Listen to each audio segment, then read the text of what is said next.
সবাই তৈরি? ইয়াহু, আমি জিতে গেছি।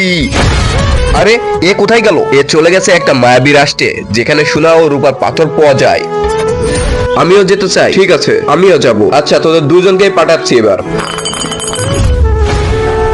স্বাগতম তোমাদের তিনজনকে মায়াবী রাষ্ট্রতে। এখানে পাবে কালো পাথর ও হলুদ পাথর। কিন্তু তার আগে আমার একটা প্রশ্নের উত্তর দাও কালো ছেলে। যদি ফলের রাজা আম হয় তাহলে রানী কে? আমের বউ। এটা ভুল উত্তর, তার জন্য তুই নে কালো পাথর। এবার তুই বল, চাঁদ যদি আমাদের মামা হয় তাহলে সূর্য কি হবে? ভাইয়া। এটা কিভাবে? সূর্য তো আমার ভাইয়ার না। ভুল উত্তর, তুইও নে কালো পাথর। 3 নম্বর ব্যক্তি, এবার তুমি বলো 2 আর 2 কত হয়? 4 হয়। সঠিক উত্তর। আরে আমাদের দুজনকে এত কঠিন কঠিন প্রশ্ন আর ওকে এত সহজ? কারণ আমার কাছে আর প্রশ্নই ছিল না। এই নে তোর পাথর। জাদুঘর চলে এসেছে আমরা পাথর নিয়ে।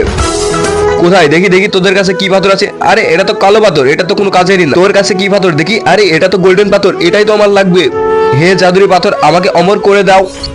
এবার আমি হয়ে গেছি অমর। আরে জাদুকর, পাথরটা নিয়ে আসলাম আমরা, তাহলে তুমি কেন অমর হলে? কারণ আমি আমার জাদুর দ্বারা নিজে ওখানে যেতে পারবো না, তাই তোদেরকে পাঠিয়েছিলাম। কিন্তু তার আগে বন্ধুরা, তোমরা কি আল্লাহ তাআলার এই ঘরটিকে ভালোবাসো নাকি মন্দিরে এই ঘরটিকে ভালোবাসো? যদি আল্লাহ তাআলার এই ঘরটিকে ভালোবাসে থাকো তাহলে একটি লাইক করে চ্যানেলটিকে সাবস্ক্রাইব করে দিবে আর কমেন্টে বলে যেও আই লাভ ইউ আল্লাহ। আর যদি না করো আমি বুঝে যাবো তোমরা মন্দির ঘরটিকে ভালোবাসো। ভাই, আমার কাছে একটা কালো পাথর আছে, চল এটা দিয়ে আমরাও অমর হয়ে যাব 3 জন। হে জাদুরি পাথর, আমাদের 3 জনকে অমর করে দাও। আরে জাদুকর, কি হচ্ছে এটা আমাদের সাথে? আমরা তো নিঃশ্বাস নিতে পারছি না। আরে ওইটা হচ্ছে কালো পাথর, ওটাতে যা বলবি তার উল্টো হবে। জাদুকর বাঁচাও। ভস্রী।